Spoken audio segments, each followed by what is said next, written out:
Hola a todos, desde Fundación Lidera. Bueno, pues hoy un día más cuento con una compañía fabulosa.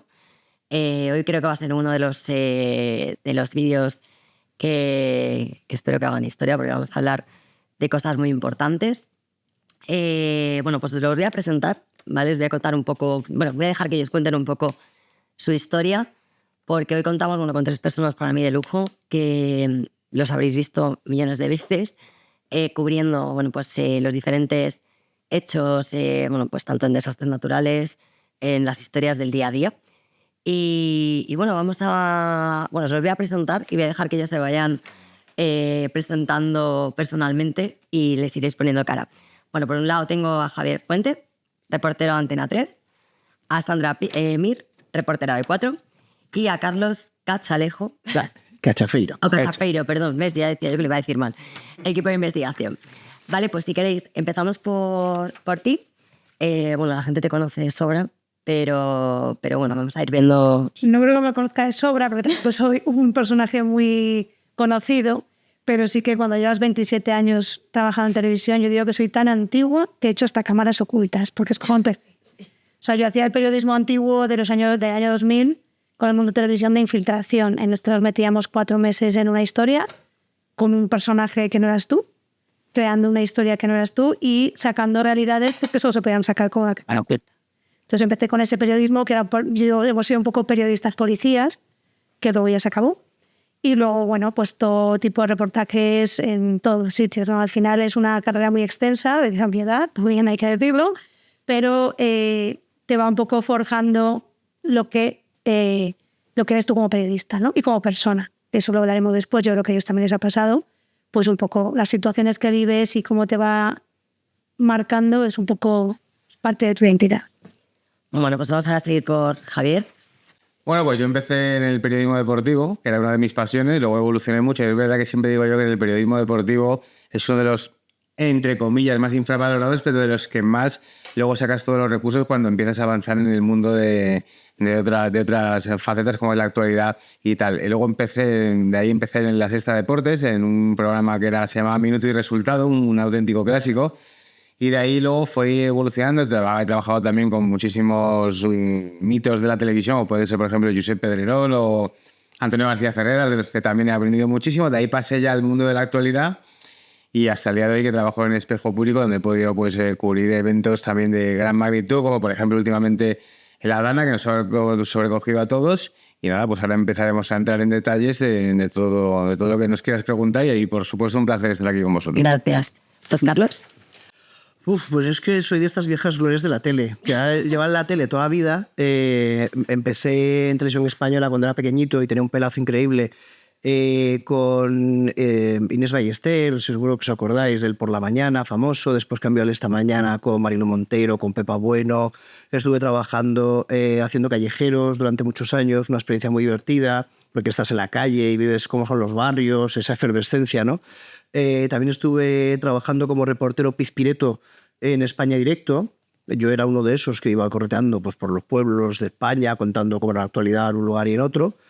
Y ahora estoy trabajando en equipo de investigación, que es un programa pues, muy duro, muy complicado, que te ocupa muchas horas del día, pero también necesitas pues una gran pasión para poder trabajar en él, para poder sacarlo adelante. Y entonces nos enfrentamos a todo tipo de situaciones, todo tipo de complejidades, ¿no? Con las que tienes que resolverlas y poder hacer un reportaje de investigación en el que llegas hasta el malo, que es al final el objeto de la mayoría de los reportajes que hacemos.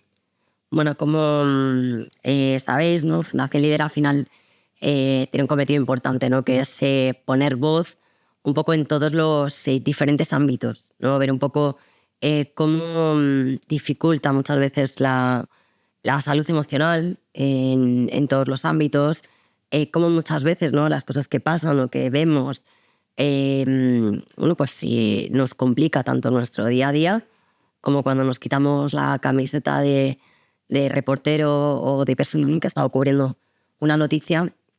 Llego a mi casa y eso queda ahí, ¿no?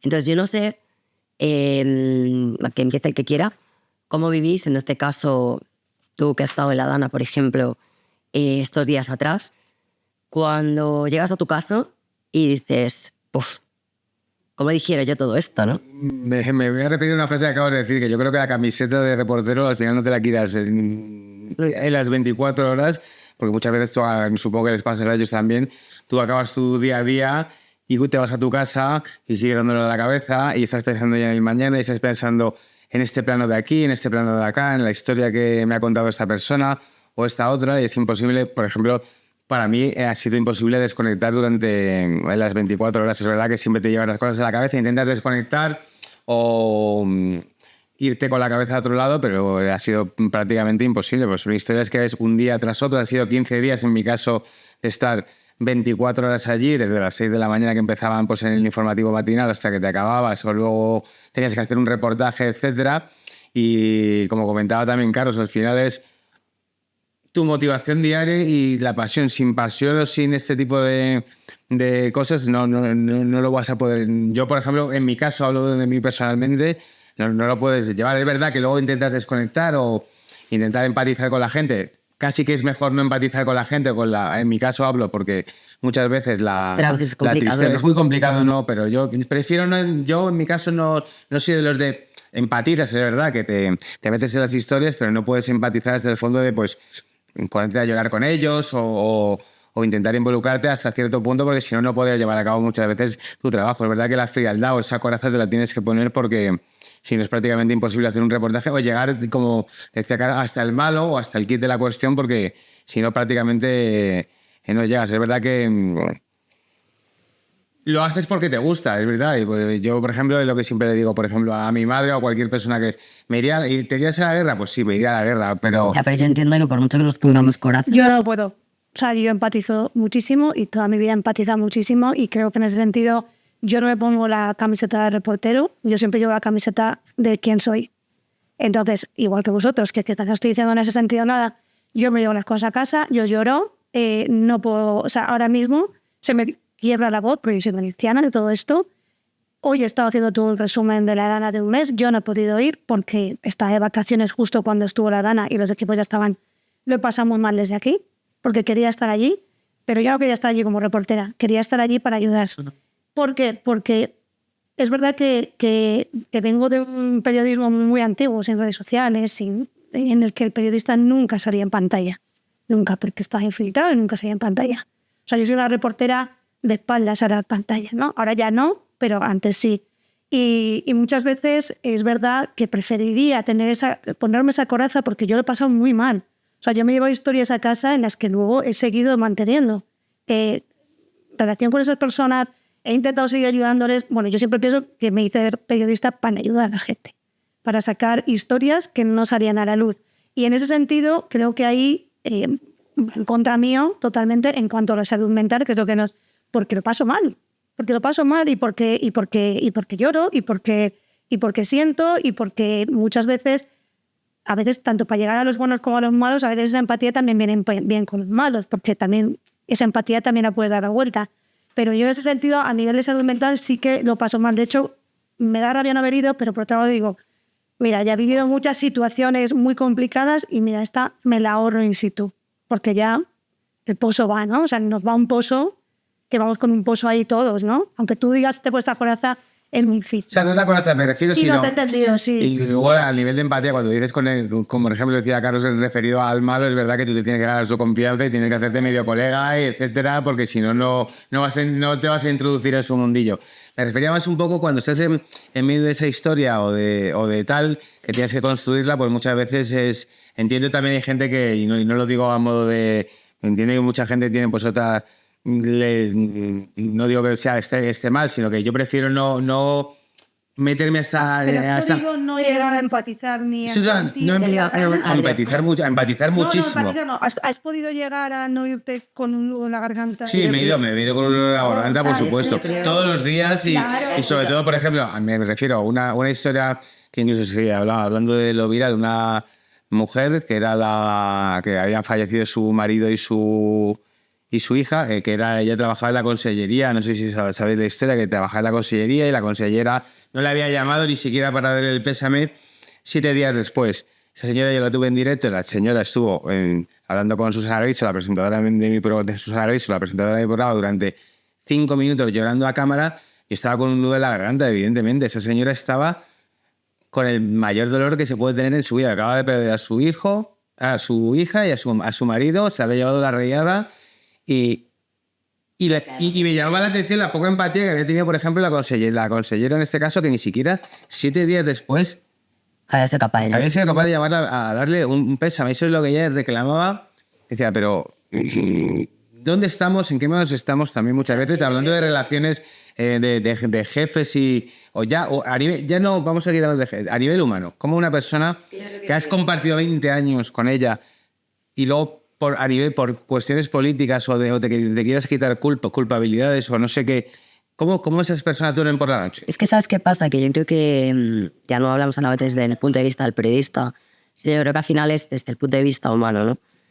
Muchas veces no nos damos cuenta que la gente no tiene recursos, ¿no? para asumir, ¿no? Este tipo de circunstancias, y muchas veces nos quitamos del medio rollo de, bueno, pues si no miro, vale, parece que no ha pasado.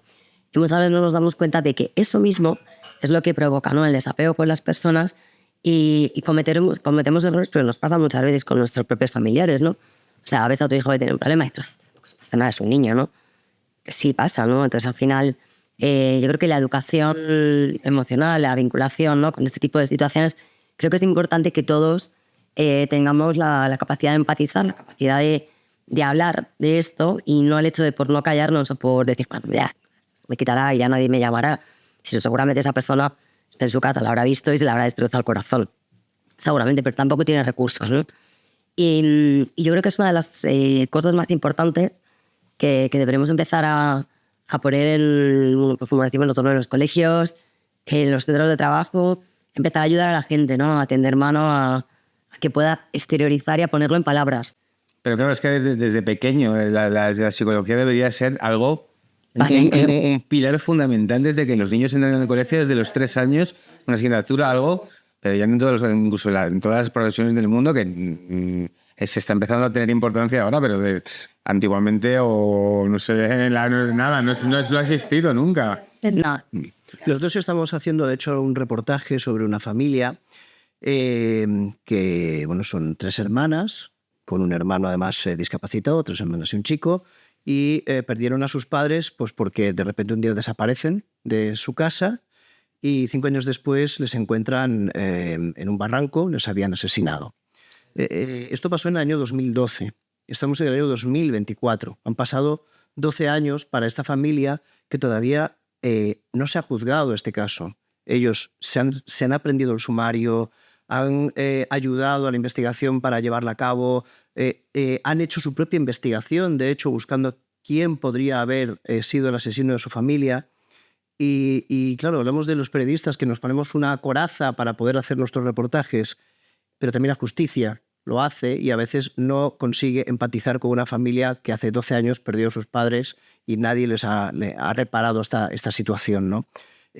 Nosotros, de hecho, hablamos con ellos, les entendimos, les comprendimos, se ha conseguido que se reabra el sumario para se sobresea el caso, de hecho, y se vaya ahora a juzgar, y hemos ido precisamente a por uno de los principales sospechosos que todo apunta que podría tratarse del asesino. No te puedes imaginar la alegría de esa familia de que entendía que por fin alguien les estaba haciendo caso, les estaba ayudando, y aunque no se hiciese justicia como tal, por lo menos sí habían ido a preguntarle a ese supuesto malo por qué había hecho lo que había hecho. Y para ellos fue muy importante, por lo menos fue sanador. Claro, Claro, lo que ha dicho es muy importante. Los periodistas en general estamos no para informar, para luchar. Y casi siempre estamos en el peor momento de las vidas de una persona. Estamos en el lugar y en el momento exacto, en el peor momento que esa persona está viviendo. Y eso no podemos olvidar. Que somos su voz, pero también somos los oídos que están escuchando. Y muchas veces donde se ponen a llorar. Claro, no, y ya no solamente eso, o sea, es que estamos ahí porque vamos a las tragedias, vamos a un caso no resuelto, vamos a una enfermedad que nadie tiene, que no tienen ayudas. Entonces, el escuchar es todo para esas Y ahora personas. me pregunto, ¿vosotros vais al psicólogo? ¿Vais a terapia? Yo he ido. Yo tengo una niña pequeña que se detectó a los 2 años que era autista. Y claro, cuando tú trabajas como periodista, tú ya sabes a qué te enfrentas. Dices, bueno, pues esta es mi vida, pues esto es lo que hay, tengo que aguantarme, voy a luchar por mi trabajo y además me apasiona. Pero aquí le vamos a sumar un elemento más, que es que en tu casa tienes de repente una situación inesperada, que es un diagnóstico de autismo. Ostras, esto es complicado de gestionar ya. O sea, en tu trabajo... Entonces te acabas de abrir un melón, ¿no? Está allí mirando por ahí, ha dicho autismo. Pues imagínate. Pues, Porque es una de las cosas que tenemos nosotros pendientes, porque está, como digo, se le pone poco foco a eso, ¿eh? pues imagínate en tu trabajo tener que... Bueno, al final es una carrera de fondo, tener que trabajar con estos ingredientes y cuando llegas a casa tienes otro ingrediente más y tienes que también bueno, pues, sacarlo adelante, ¿no? Como un reportaje. Claro, yo acabé mal, claro, evidentemente, y fui al psicólogo y yo al principio era un descreído de estas cosas. Yo decía, psicólogo, esto no va a ningún lado, esto no sirve para nada. Fue tan fundamental porque de repente conseguí a alguien que me estaba dando herramientas que no tenía, no solamente para gestionar una situación familiar, sino también una situación laboral. Y fue fundamental. O sea, yo soy una persona más que lo somatiza todo. O sea, tengo aspecto de ser un tío muy tranquilo y sin embargo, de repente pues me encuentro con que, si te fijas en mis dedos, ¿vale? Bueno, pues tienen un eczema, ¿vale? Me salió un bulto en una mano, es decir, de repente todos estos problemas que estaban en la cabeza... Pero porque tu cuerpo reacciona. Efectivamente, todos estos problemas que estaban en la cabeza se hicieron físicos. Y claro, ¿cuál es el origen de todo esto? Pues evidentemente una situación de estrés, de cansancio... La cabeza. La cabeza es muy importante. ¿Y vosotros cómo creéis en vuestro caso? Porque tú tampoco has ido, o sea, no has ido recurrentemente o has ido alguna vez. No, yo he ido al psicólogo porque hace 1 año y pico no quería seguir siendo periodista. Bueno, fue a causa de un elemento externo, pero tuve una desafección total hacia la profesión. No me encontraba. Es verdad que yo empecé muy joven y empecé muy fuerte, porque hice cosas muy... Innovadoras. Sí, y con mucha adrenalina y con muchas cosas muy joven. Y de repente estuve ahí y al final me ayudó muchísimo porque he vuelto a recuperar la pasión por lo que hacía y por no perder ese objetivo principal por el que yo me hice periodista, que es efectivamente escuchar a la gente, ayudar, intentar contar historias que nadie cuenta, intentar contar... Yo estoy un poco más al margen de la actualidad, intento buscar otros... De hecho, ahora busco muchos, fíjate, muchos reportajes divertidos que a mí me hagan aprender, que me diviertan a mí y que me lo pase bien y que sea como un poco más divulgativo. ¿Por qué? Porque al final creo que me apetece hacer eso. O sea, no es que quiera huir de los dramas, como he contado antes, ¿no? He vivido muchísimos dramas. En cuanto tengo que hacer un drama, lo cuento y creo, sinceramente, que creo que ayudamos a que eso se refleje, pero es verdad que recuperé un poco la profesión, pero un poco también protegiéndome. En ese sentido, ¿no? Un poco... Totalmente. O también la vida yo creo que es una parte de procesos, ¿no? Etapas, claro. Y creo que también uno muchas veces para enfrentarse a ciertas circunstancias necesita estar fuerte. Aunque sea lo que has hecho toda la vida, bueno, pues hay momentos de tu vida en los que dices, pues mira, estoy preparado para esto y tienes que coger aire, ¿no? O sea, volverte a... Carlos, pues tener una situación personal que te afecte. O sea, ya que sé, pues a mí, por ejemplo, falleció mi madre, estuve enferma mucho tiempo. Son cosas de la vida que te revuelven y de repente te planteas otras cosas y bueno, pues es que somos seres... Creo que eso también nos lleva un poco el autoconocimiento, ¿no? Y yo creo que también las herramientas que nos da cuando empezamos a ir al psicólogo, bueno, yo para que he venido venía al psicólogo, o sea, porque claro, no puedo estar yo dando consejos, ¿no? Si no me lo aplico.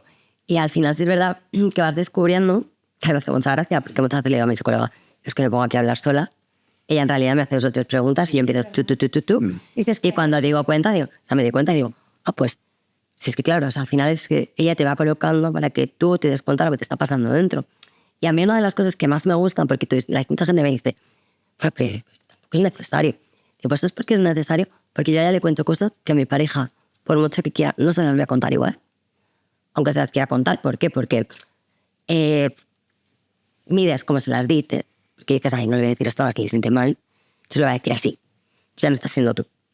O a mi hijo, bueno, voy a decirte esto así, porque claro, estás en esa etapa de preadolescencia, no hace que yo te diga esto, a ti te moleste, ¿no?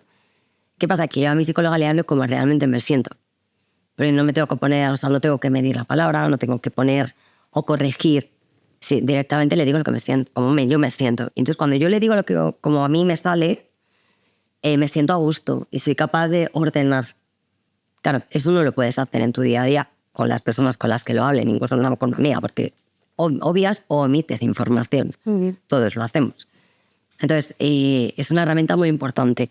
Y yo no sé cómo veríais vosotros, por ejemplo, en bueno, pues los medios de comunicación, ¿no? Sobre todo las personas que están más expuestas, como sois vosotros, a vivir la tragedia, ¿no? A vivir el drama, os dieran, ¿no?, esas herramientas para que pudierais, como digo yo, digerirlo mejor y sobre todo aportar a esas personas con las que vivís, porque muchas veces te encuentras una persona tan rata que dices, te digo. Yo creo que gente como él, que han vuelto de la Dana, y nuestros compañeros que han vuelto también, hay muchos que han vuelto muy tocados, gente que ha vivido guerras, que ha vivido situaciones complicadas, incluso en pospandemia. La pandemia para nosotros hablaban de los sanitarios, nadie hablaba de periodistas, que estábamos en la calle solos, teníamos que salir de casa y nos desnudábamos al entrar. Claro. Pues te hacían, ibas a trabajar todos los días, mientras la gente te hacían tu test, volvías a tu casa solo un poquito.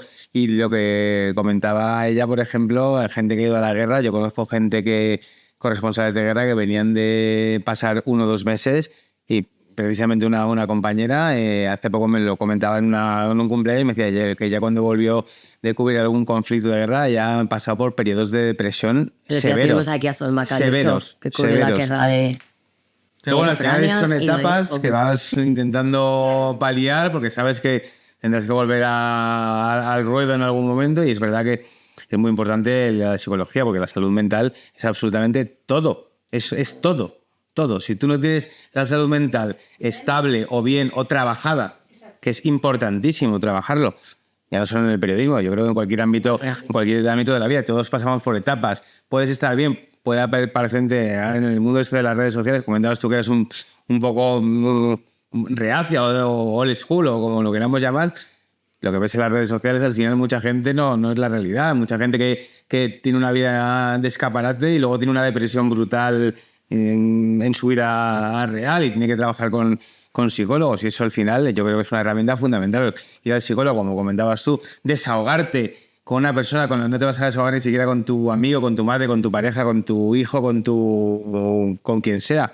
Poder contar, simplemente que ya te dé unos parámetros y tú puedas hablar, desahogar y salir feliz. Porque yo también he ido al psicólogo, no he ido todo lo que me gustaría por horarios, pero cuando he ido, trabajé con una chica que era psicóloga, que a mí me parecía fantástica, era una grandísima profesional. Y ella no hablaba mucho tampoco, ella me daba unos parámetros, yo me explayaba, ella me iba dirigiendo con su profesionalidad, evidentemente, ella tenía sus técnicas como... Y salía de allí y digo, hostia, sí, es algo de puta madre para entendernos y me apetecía volver. Luego es verdad que por horarios o ciertas profesión, porque ya al final viajas, en mi caso, es complicado también ajustarte a ciertos horarios, porque claro, todo el mundo tiene sus horarios, pero sí que me encantaría poder trabajarlo mucho más y porque me ayuda mucho. Es otra herramienta. Y el hecho, por ejemplo, de que esto os pusiera, ¿no? O sea, dentro de las empresas que trabajáis, ¿no? Con las productoras que trabajáis, que os lo pusieran, ¿no? Como, por ejemplo, en tu caso, ¿no? Acabas de volver de la Dana, pues yo qué sé, que tuvieras por lo menos 5 sesiones para reestructurar, porque al final parece que no, pero todas estas cosas postraumáticas, ¿no? Suelen ser las peores, las que dices en algún momento, yo esto lo tengo controlado, y dentro de 2 días empiezas a llorar, o dentro de 2 días ves no sé qué y no te apetece. Podría ser una opción, pero yo no sé, como muchas veces yo he comentado con algunos compañeros, al final la actualidad es una trituradora. Hoy es la Dana, mañana es X, pasado es B, pasado es el malo, y pasado son cosas buenas también. O sea, es que no es todo malo, ¿eh? Te lo digo, todo lo contrario. Muchas veces son cosas buenas. No estoy de acuerdo, yo hace mucho que no veo los informativos porque es que me dan ganas de... O sea, no me refiero a todo bueno, sino son cosas que también disfrutas de hacer. Ahora temas que me diviertan, porque digo, bueno, por eso lo pongo al final y nos llevamos unas sonrisas, ¿no? Y a mí me pasó en un reportaje grabando en La Línea, sabéis que es una zona calentita, muy calentita. Pues estuve allí grabando. Fuiste el que le rompieron el coche a pedradas, ¿no? Sí, me acuerdo. Bueno, no fue a pedradas, fue con un bate de béisbol. Fue un bate, eso, sí. Fue un bate de béisbol. Ahora yo sé Yo que... voy a poner estos vídeos, pero eso lo tenía que haber avisado. Sí. Lo tenía que haber visto antes, no me lo has contado. Yo sé que ahora una luna trasera de un coche te aguanta 2 golpes de bate de béisbol. El primero no rompe, el segundo sí.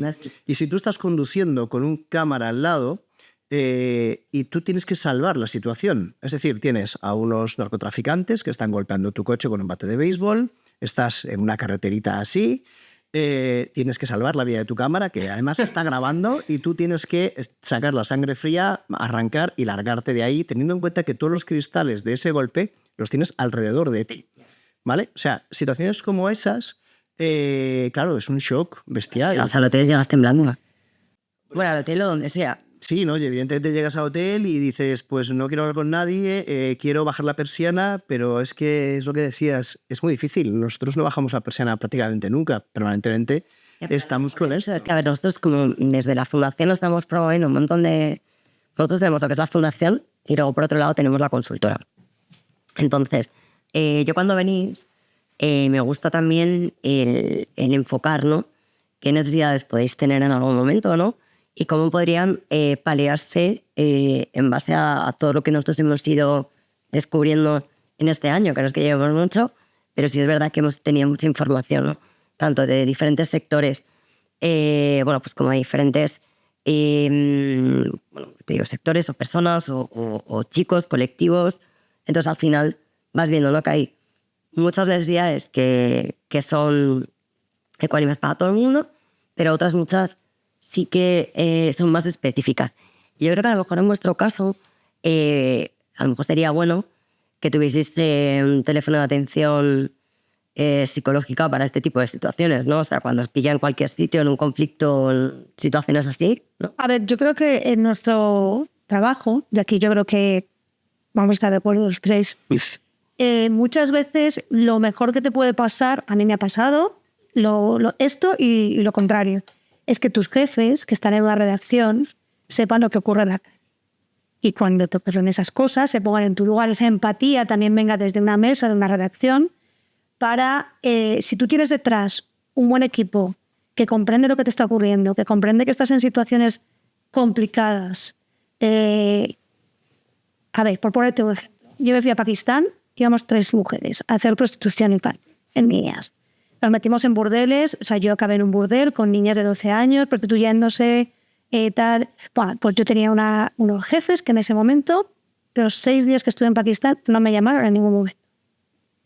Los años estaba bien, iba con cámara oculta. Eso te crea un poquito de malestar. Hombre, obvio. Luego, por ejemplo, yo ya tengo un jefe que he escuchado, no era a mí, ¿no? Pero he escuchado el día 15 de agosto, típico día que no trabaja nadie, que hay mucha por carretera, decirle a una persona de la delegación de Andalucía, no te vayas a Almería, que por el tema no vale la pena y tanto coche y volver tarde hoy día, vamos a buscar cualquier otro tema que no hace falta. Eso te da bienestar.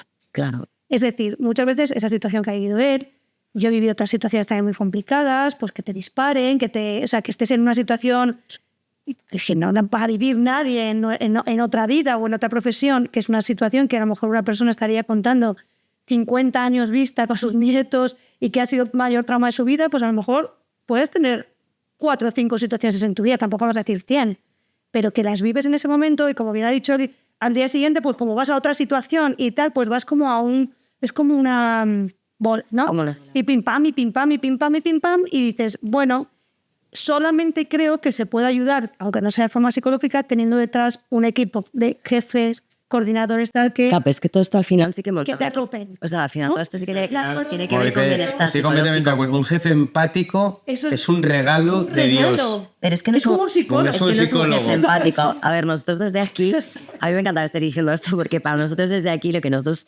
hemos hablado desde el minuto 1, ¿no? Que comenzamos con el proyecto, es la necesidad de dar herramientas a todo el mundo, evidentemente. Entonces, no solamente llegar y yo ponerte a ti un psicólogo, estás muy bien, sino el hecho de que el líder tenga herramientas. Yo por eso os decía a vosotros, cuando vosotros estáis en el campo, al final vosotros, para esa persona, sois un poco el líder, un poco, porque uno, le das la voz, y dos, si eres capaz de empatizar con él y de preguntarle realmente por lo que le está importando, porque tú tienes las herramientas, a él por un lado lo estás calmando, pero es que además estás haciendo una labor maravillosa, que es por lo menos, a partir de darle voz, poder darle alguna herramienta de consuelo, ¿no? Y eso yo creo que son bases importantes, que ya no solamente en el periodismo, sino en cualquier puesto de trabajo, en los colegios, por ejemplo, decimos igual, ¿no? Un profesor que sea empático, a esos alumnos les abre la vida. Por eso hay una gran diferencia, como yo siempre digo, entre un jefe y un líder.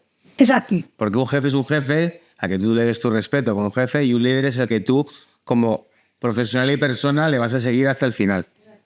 Y yo he tenido, o tengo la suerte, por ejemplo, a día de hoy tengo un jefe que para mí es un líder con el que puedes hablar, puedes tal, y es una persona que le vas a seguir hasta un día. Puedes estar de acuerdo, ¿no? Evidentemente, eso es así, pero es que es una diferencia abismal, y que te llame, te pregunte, oye, que puedas está bien, oye, mira, esto sí, esto no. Llegas hasta aquí, que no...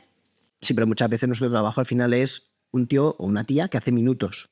Igual como los haga, que los haga. Entonces, creo que progresivamente a lo largo de los últimos años han ido comprendiendo que no somos ni superhéroes, ni tenemos una coraza permanente en la que podemos vivir tranquilos sin que nos afecte nada. Creo que poco a poco se está empezando a comprender que también tenemos algo de humanidad. Y creo que es una situación también que a los periodistas siempre se nos ha achacado, ¿no? Que estamos muy deshumanizados. En las películas. Como las películas, efectivamente, como los grandes abogados de las películas o los jueces, son como superhombres o supermujeres que tienen una capacidad mayúscula para resolver entuertos y no les afecta en su vida personal para nada.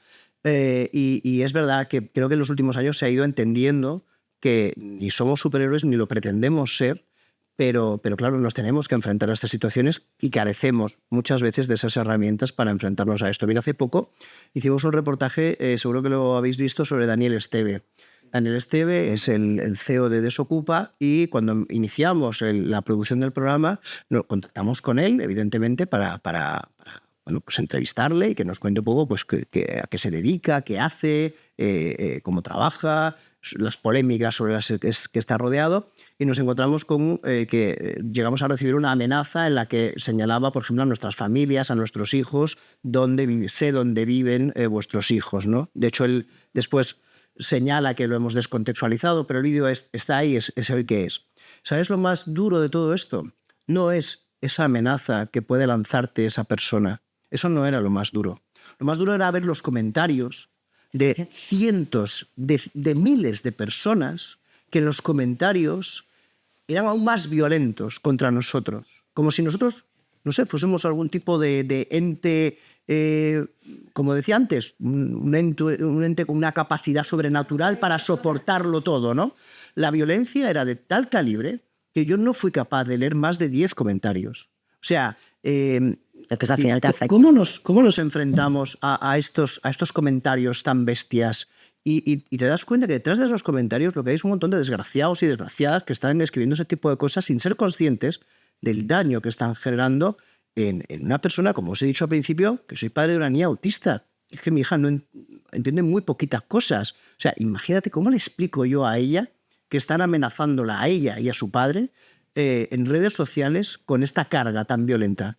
Pues es que es muy difícil. A mí nadie me ha explicado qué tenía que hacer. Y de todas maneras, yo creo que también un poco en base, ¿no?, a cómo ha ido evolucionando el periodismo a lo largo de los años, yo creo que también en muchos casos estáis mal vistos en la sociedad. Quiero decir, por ejemplo, ahora con el tema de la DANA, bueno, al final los medios de comunicación muchas veces no pueden hacer muchas cosas porque, como digo yo, ¿no?, están un poco colgando de la parte del gobierno, en la que no permite a lo mejor muchísimas veces hablar de las cosas como se permite. A la gente muchas veces les llega de aquella manera, y al final lo que los pagáis, o sea, lo que le pagáis sois vosotros, ¿no?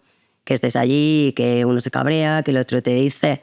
Pero claro, esas cosas que también vosotros vivís en esos momentos en los que el ambiente está crispado y la gente con la que estáis trabajando no la tenéis a favor, eso entiendo que también es muy difícil. Pero ¿cuánto daño han hecho entonces las redes sociales en este caso para ese tipo de situaciones? Porque muchas veces tú llegas a un sitio, muchas veces cuando vas con una cámara eres muchas veces amigo, pero muchísimas veces eres el enemigo que va a entrar en la casa o en la esfera de uno.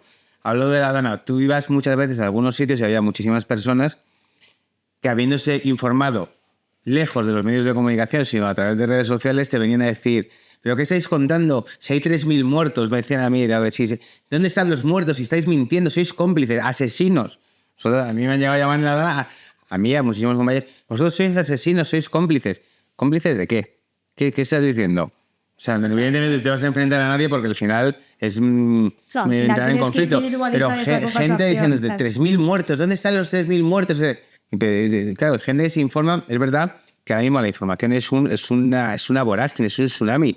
Tú ahora mismo te metes en X, en cualquier cosa, o en cualquier medio de comunicación. El algoritmo te dice lo que tú quieres, o cualquier medio de comunicación dice una cosa diferente. Hemos visto ahora mismo muchos medios de comunicación que han entrado en guerra con la Dana. Hemos visto por dar nombres, a Iker Jiménez, desde conspiranoicos, ha habido muchísimas que han entrado en conflicto. ¿Quién está diciendo la verdad? ¿Quién no está diciendo la verdad? Eso le llega a la gente. Entonces, llega un reportero, por ejemplo, en este caso, de La Sexta, amigo mío, que venían que le habían puesto en las redes sociales. Claro, ese chico llega con el micrófono a algún pueblo de Valencia, en este caso, y viene gente que le ve porque en las redes sociales ha dicho: ese es un mentiroso, es el que ha dicho el bulo, no sé qué, y le van a pegar. Luego, otra cosa maravillosa, que es el tema de las redes sociales, ahora que habléis de tema, es que la gente, la mayoría de ellas, uno ve las noticias, o de lo que se informa por redes sociales, y se lo creen. Instagram y cosas de este tipo. Pero lo que yo estaba diciendo es que tú, el algoritmo, si tú le estás dando a lo que tú quieres escuchar, es visión túnel. Solo vas a ver las cosas que cuentan que encajan contigo. Nunca vas a ver otra parte. Yo muchas veces, mis hermanos mismo, ¿no? Pum, me cuelgan el grupo de hermanos o el grupo de amigos. Digo, ¿habéis visto si esto sale? Iros a la fuente. O sea, es difícil, ¿no? O sea, parezco la típica pesada, pero es ir a la fuente. No lo compartáis si no estáis seguros. Por lo menos podéis estar de acuerdo, ¿no? Pero no lo compartáis. O sea, la gente comparte todo que le mola. Y lo que le mola no es la verdad. Entonces, al final es lo que dice él. Al final, cuando tú te ves en una situación de esas, tienes que individualizar esa conversación. ¿Cómo es? Sexta, Némica, 4. Porque ha sido todos, ¿eh? El que sea, pum. Llevas una cámara. Empieza. Vamos a ver. Me llamo Sandra Mir. ¿Conoces mi trabajo? No, mira, estoy aquí para tal. Entonces es una conversación de 10 minutos hasta que tranquilizas a la gente luego entra en razón en general. Cuando tú eres respetuoso, tienes que, vamos a hablar de empatía otra vez, decir: esta gente está fatal, que están aquí, sinceramente, cadáveres, que no lo pues normal que estén un poco... Vale, pero ese es un esfuerzo. Es un esfuerzo, sí. Extra tu trabajo. Que al final, cuando has hecho 5 veces, a lo mejor... ¿Ha habido psicólogos en la zona? Había psicólogos, pero no... Muchas veces los mismos psicólogos que estaban allí como voluntarios demandaban muchísimos más. Es decir, no había para todo lo que había allí. Es verdad que... Sobre todo había una cosa que me llamó mucho la atención, que me dijo una señora mayor, me dijo: ahora mismo estamos, para entendernos, con el subidón de los voluntarios, con el subidón de ayudarnos todos entre todos, de la hermandad un poco, pero espérate 2 meses, me dijo. El síndrome del olvido. Vamos dentro de 2 meses, cuando nos veamos aquí y nos damos cuenta de mi negocio. Por ejemplo, esa señora tenía una panadería, un obrador. Ese obrador me dijo: ya no lo voy a volver a tener. Era una señora con 50, 55 años, con familia. Toda la familia dependía de ese obrador. Cuando dentro de 2 meses se den cuenta de dónde está la atención mediática, que eso bajará hasta desaparecer o será testimonial dentro de un tiempo. Esto lo hemos visto muchas veces. ¿Cuándo están en las diferentes... las ayudas? ¿No? Ya no hablo a nivel de medios, vamos a hablar un poco también de las ayudas del Estado. No va a haber para todos. Pero eso es lo la primero. Gente no tiene Pues coches. Si son 10.000 le digan 30.000, el obrador no. Exactamente, correcto. Ella me dijo: mira, para mí, para volver a levantar este obrador serán 100, porque lo tenía reventado. O sea, no tenía, partir de cero, para entendernos.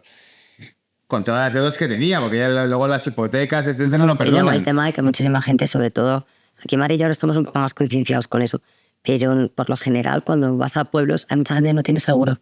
Exacto, sí, correcto. Exacto. Muchísima gente. Es una cosa, muchísima ¿ves? gente. Que yo siempre digo lo mismo, digo, vamos a ver, nos preocupamos, ¿no?, de impartir muchas veces en los colegios cosas que no son tan necesarias, ¿no? Cosas tan importantes como asegurar tus bienes. Hay gente en los pueblos que la tiene completamente olvidada. Entonces, pues que ya no te digo que pase esto. Es que yo que sé, es que en una casa, sobre todo en un chalet, mañana por lo que sea, no había bien puesta una viga y se te cae la viga y te has quedado sin casa. Como ejemplo te pongo, eran unas personas que tenían, aparte de no tener asegurada la casa, ellos eran los encargados de gestionar las ferias en los pueblos, en Paiporta, en Massanassa, en esos tipos, y ponían para los niños, los tío vivos. Pues ellos habían puesto su tío vivo, en este caso, era Halloween, para entenderlo, o sea, el día antes o 2 días después. Ellos tenían puesto su feria. Su feria se había quedado enterrada en fango. Todos sus bienes estaban sin asegurar. Esas personas lo habían perdido absolutamente, aparte de sus casas, toda su vida. Sí. Y eran toda una familia, eran un grupo de familias. O sea, no era una persona era una persona con 4 hijos, sus tíos, sus primos, etc. Bueno, la ruina. nosotros hemos estado haciendo, bueno, si os habéis podido ver, dentro de nuestras posibilidades, como he dicho, ¿no? Al final llevamos 1 año y bueno, hemos ayudado un poco lo que hemos podido. Bueno, pues hicimos envío de comida, hicimos envío también de botas de agua. Bueno, de momento bueno, estamos haciendo una recaudación económica, evidentemente, para poder poner psicólogos en las diferentes áreas más afectadas. Y al final también es complicado. ¿Por qué? Porque nosotros, luego el tema de las fundaciones, ¿no? O entidades sin ánimo de lucro, también muchas veces... Ponen trabas. Sí, no que pongan trabas, sino que muchas veces estamos mal vistos también.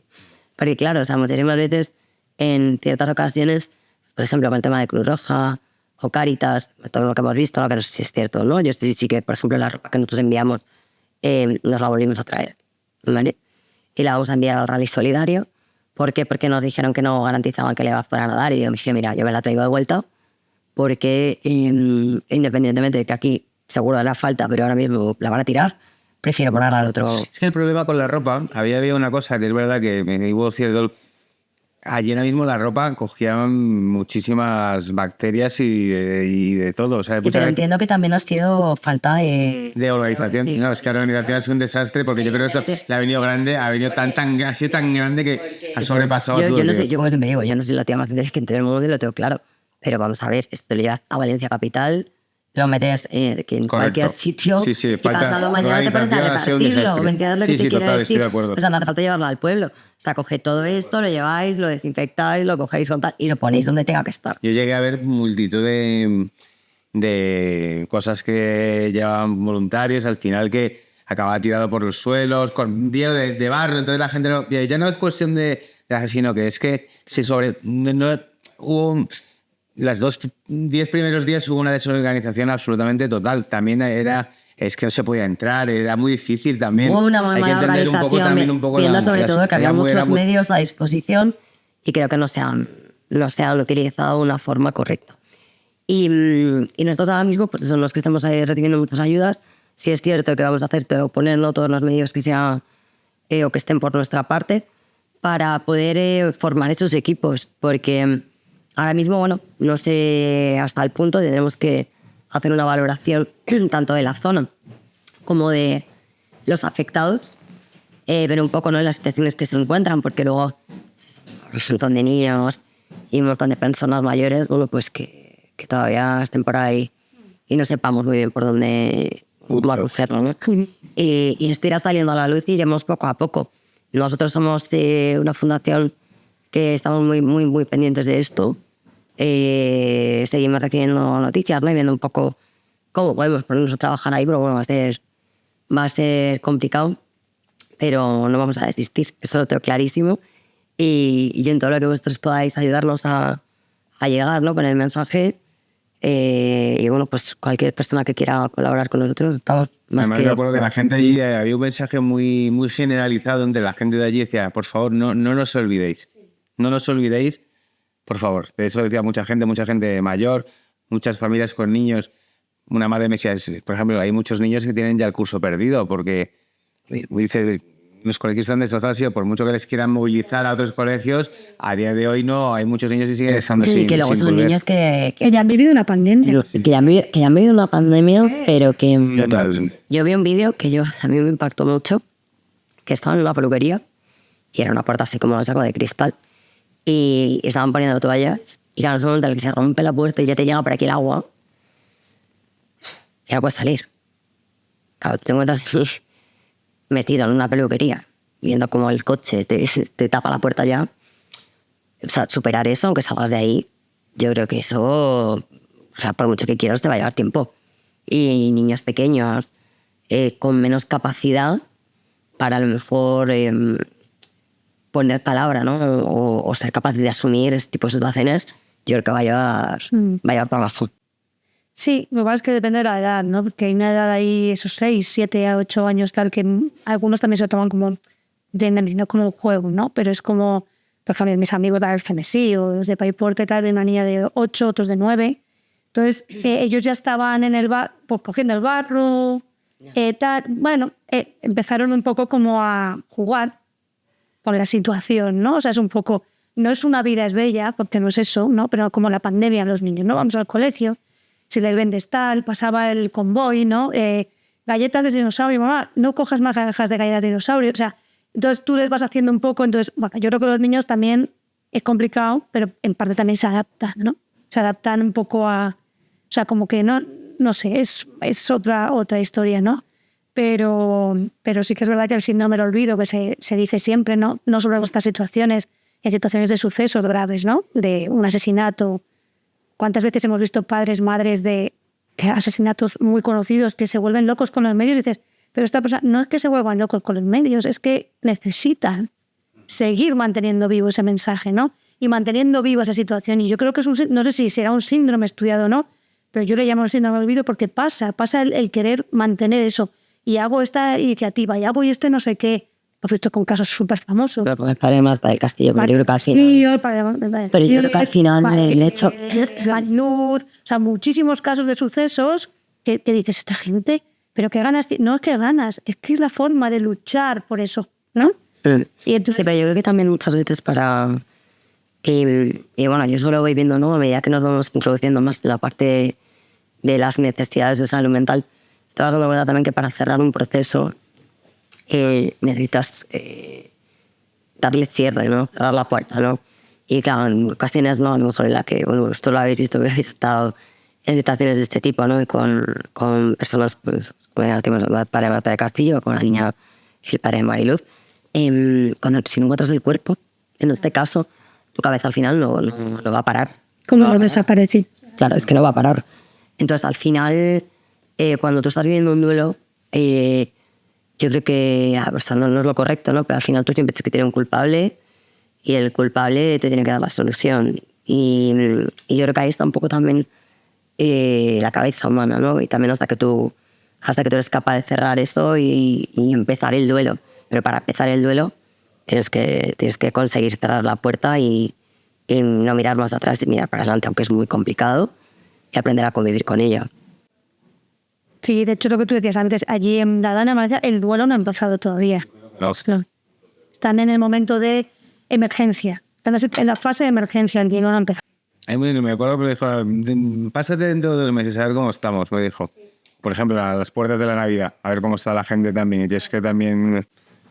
Bueno, yo si queréis podemos empezar, ¿no? De vez en cuando a ir, si queréis, de forma voluntaria. Yo con la fundación os abro las puertas, ¿no? Para ir poniendo voz también, para que al final no queden en el olvido y conseguir los medios económicos para que esa gente pues, pueda asistir a talleres, pueda asistir a diferentes actos, incluso online, ¿no? Que podamos tener, no sé, webinars para esta gente que pueda poner voz, que se les pueda escuchar, que nos manden bueno, pues sus miedos, o que nos digan, ¿no? Qué necesidades tienen, o yo qué sé, tienen hijos y tienen ahora muchas pesadillas, ¿qué puedo hacer? O cosas de este tipo, ¿no? Y yo creo que al final la cuestión es hacer equipos de trabajo que funcionen. Yo siempre se lo digo a ellos. Nosotros somos, 3 de la fundación, ahora Lidia, que nos está ayudando también. Somos 3 y medio, porque ya están más cosas, aparte de lo nuestro. Pero somos 3 y parece muchas que nos dicen, joder, parece un montón. No somos un montón. Pero lo importante es que la gente que está a tu alrededor reme contigo, ¿no? Y que cuando todo el mundo le pone pasión, pues al final las cosas salen. Y yo estoy encantada de que le pongáis voz a la necesidad y nosotros, dentro de nuestra posibilidad, poner los medios. feliz. Pues lo que necesites también aprender de remar, pues podemos remar, claro. Pues yo encantada. Pues yo no sé si os gustaría decir algo en base, ¿no?, a estas necesidades, lo que hablábamos antes, ¿no? Esos líderes que os gustaría tener, ¿no? O sea, ¿cómo os imaginaríais vosotros vuestro día a día con un impulso, ¿no?, de esa ayuda? Pues dicho, esos webinars o esas terapias online o terapias individualizadas. ¿Cómo creéis que pueden mejorar el día a día en las redacciones y, sobre todo, en cómo percibimos las personas del día a día las noticias? No sé, mira, en mi caso, mis jefas, yo estoy muy orgulloso de tener muchas jefas. Una es íntima amiga mía, a ver qué dices. Y creo que el hecho de que sobre todo las mujeres estén empezando ya de una forma mucho más habitual a tener esas cuotas de poder, a ser las jefas de las redacciones, a dirigir equipos, creo que están ayudando en muchos casos a mostrar una forma distinta de hacer las cosas a cómo se estaban haciendo. Entonces, de verdad, creo que es fundamental que esas jefas que tenemos tengan ya la capacidad de dirigir como ellas quieren dirigir y no como hasta ahora tenían que dirigir porque era una sociedad patriarcal, machista, en el que los hombres decidían qué es lo importante y qué no lo es, qué es lo que va a dar audiencia y qué no lo es. De hecho, ahora mismo, por ejemplo, a mí me da un poco de pena la trifulca un poco infantiloide que estamos viendo en televisión con dos presentadores en Televisión Española y en Antena 3 y con Pablo Motos y Broncaro. Quiero decir, yo pensé que habíamos mejorado en este sentido. Entonces, me parece que es fundamental que la visión de las mujeres feministas nos ayuden a crear climas de trabajo en redacción mucho más equilibrados, mucho más tranquilos, en los que se valore a los trabajadores por cómo son, y no solamente como trabajadores, sino también como personas. A mí me parece fundamental la presencia de mujeres feministas, por eso os digo que yo estoy muy orgulloso de tener incluso, además de jefas, nuestra presentadora que es una mujer madura, y creo que en televisión hacen falta más mujeres en cuotas de poder para que la televisión mejore, cambie y nuestras vidas también cambien. Conciliar, por ejemplo. A mí lo que más estrés me genera muchos días a la semana es la imposibilidad de conciliar, de llegar a tiempo, de atender a mi hija como se merece, de atender también a mi trabajo como se merece. Y creo que es fundamental. Es otro podcast. Es otro podcast, pero Vale, es importante. Nosotros tenemos, Es muy importante. los dos tenemos, entre otras cosas, que estamos, a ver si lo conseguimos, lanzar un proyecto de maternidad que viene un poco a hablar de eso, ¿no? Porque estamos siempre como metidas de, no, pues venga, pues prenatal, ¿no? O vamos a hacer los cursos de premamá. Y vamos no sé qué, y premamá. Y pre. Y luego llega, claro, ya es tu hijo y las cosas no saben como tú, que no sé cómo ni tú quieres ni se le parece. Y de repente empiezas a sentir cosas que no sabes por qué.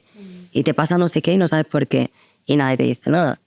Y nadie te dice dónde ir y cómo hacer las cosas, ¿no?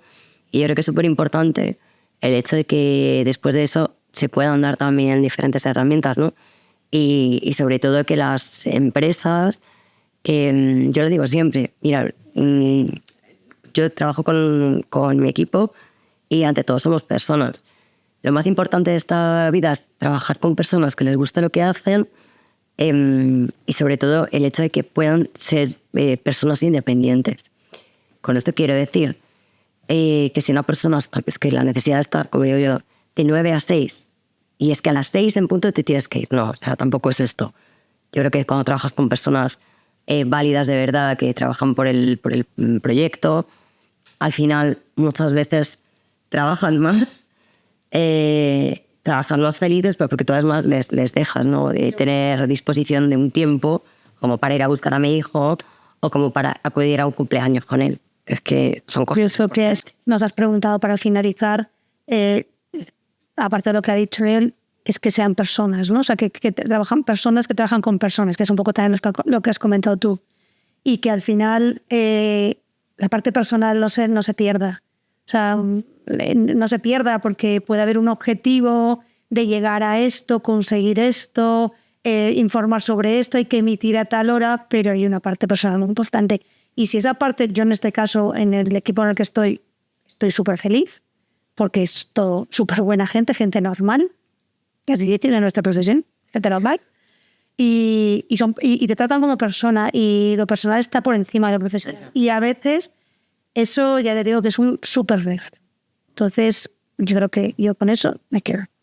Luego ya las audiencias, eso ya da igual. No importa el dato, no importa. Vale, ahí doy como apunte, estoy muy, muy contento de cómo se ha evolucionado y también creo que es en parte también a la introducción de las mujeres, del cambio que se ha dado, que los comportamientos que había antaño de muchos jefes de corte un poco dictatorial, de corte autoritario, están, por lo menos en las redacciones en las que yo he trabajado, están desapareciendo, por lo menos hasta el punto de que ya tenemos casi más voz, hay más humanidad, hay más relación, o por lo menos en mi caso yo ahora mismo tengo un jefe que en este caso es hombre, pero que también es una persona sensacional, con sensibilidad, es una persona que también escucha, que atiende, que también una persona tiene un problema y no puedes hablar con él, y yo creo que se está evolucionando de manera positiva de lo que era antes y lo que es ahora, y eso también es en parte a que también el mundo está evolucionando, que también se está valorando la salud mental, se está valorando la introducción de muchas mujeres en puestos de mando, que estoy completamente de acuerdo que cuanto más mujeres haya también ocupando puestos de poder, mejor, que faltan muchas y todavía en muchos sitios Tengo que faltan. decir una cosa, yo creo que esto Por ya la no va... sensibilidad ya que no va, hay. hombre, somos completamente diferentes, eso seguro. Vale, yo te play a mi chico de la manera, tú puedes ser perfecto y maravilloso, cariño, pero tienes cerebro de hombre. Digo, esto es así, digo, nosotros pensamos diferente, tenemos una sensibilidad, o sea, tenemos una sensibilidad diferente y que no se nos olvide que muchas veces al ser madres, pues eso ya no sale, como digo yo, La parte de madre. no, la parte de madre no, la de superhéroe, ya a partir de ahí es otra cosa, ¿no? Y claro, eso al final pues te sale. Pero yo siempre lo digo, yo no diferencio entre hombres y mujeres, porque muchas veces el hecho de que, no es que por ser mujer tampoco tengo que tener un puesto, quiero decir, porque si tú eres mejor que yo... No decimos que por el hecho de ser mujer tengas un puesto, eso no es lo que No, pero sí es verdad, que el hecho de que haya mujeres exacto, que capitaneen las redacciones, en muchos casos han mejorado esas redacciones. Mira, yo te pongo un ejemplo. Yo he escuchado cuando empecé a trabajar en esto de la tele, decía, es que si no consigues esto, tu puesto de trabajo está en juego. Sí. Oye, pues lo conseguiré o no, no lo sé. Claro, a esas personas que dirigían la tele hace muchos años, hoy en día no se les ocurría decir una barbaridad como esta. Si yo entonces les hubiese dicho, tengo que salir antes porque tengo que llevar a mi hija a terapia, me hubiesen dicho, pues que tu horario es el que es, tienes que estar atendiendo lo que tienes que atender y... Esos gritos que había antes, Gritos. esas historias. Yo he visto cintas de vídeo de las antiguas volar de un lado a otro de la redacción.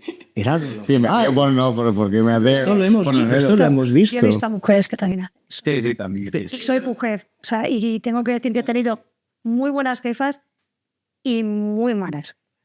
Creo que aquí es una cuestión de personas. Somos diferentes. Es verdad que estoy de acuerdo, las mujeres tenemos una capacidad de organización, tenemos ese rollo mamá, seamos mamás o no, de yo he coordinado mucho tiempo, que quise volver a la calle porque la cabra tira al monte y me gusta la calle, pero yo siempre cuando salía en la grabar era, cuidado por la carretera, no corras, si no llegas no pasa nada, es mamá, o sea, ese rollo mamá, Claro. eso sí que estoy de acuerdo, esa parte tal. Bueno, se pero llama empatía. es empatía, o sea, Claro, pero que al te final dicen, va un ¿no? poco, que va un poco ligada al hecho de la hecho de la mujer. Como Es verdad. me dijo a mí una vez un jefe mío, es que yo soy como el padre de 20 personas, porque los periodistas siempre somos un poco también, cada uno con sus manías, sus historias, sus egos, sus tal. Yo tengo que hacer un poco de padre y madre. Un tío que lo decía, no era una Sí, yo le hablo de un pero tío. es verdad que sí que yo creo que en eso hemos evolucionado todos un poco. O sea, hombres y mujeres hemos evolucionado para bien, o sea, quiero pensarlo. O sea, porque... Todos, no, hablo de todo. No, yo lo hago en general, ¿eh? En general. Yo lo hago en general. Entonces, que se comportaban de una manera, ya saben que ahora no se pueden comportar cómo se comportaban, porque ahora ya tú tienes unas herramientas para decir, no, a mí usted no me habla así, no me trata así, porque yo le puedo, ahora mismo, tengo unas herramientas, bueno, no sé si hasta el punto, pero le puedo poner, pero le puedo usted llamar la atención, porque usted ya no se tiene que comportar así con nadie, porque, perdóneme usted, que el mundo ha cambiado. Dentro de la profesionalidad, yo no hablo de la profesionalidad al margen, digo ya de comportamientos a nivel humano y personal. Eso. Pues, chicos, daros las gracias. Como os digo, yo abiertos aquí tenéis... Bueno, nos mudamos dentro de poco otra vez, que vamos a Miguel Encanta porque va cambiando de escenario. Y vamos, aquí tenéis todos los podcasts, lo que hemos hablado antes del tema de tu hija. Autista, Perdón. Del autismo, y nosotros lo tenemos pendiente. Tenemos un podcast pendiente y son cosas que también las tenemos encima de la mesa porque igual, cada vez que pasa cualquier cosa de estas en las familias, claro, tú tienes que seguir tu día a día, ¿no? Trabaja y claro, tu vida es distinta. Entonces muchas veces tienes que adaptarte y eso también es complicado. Aquí tenéis vuestra casa, lo he dicho, todo lo que se os ocurra para que pueda avanzar y para poder poner medios, aquí estamos. Un placer, Muchas gracias a vosotros. Gracias a los tres. Gracias. Gracias.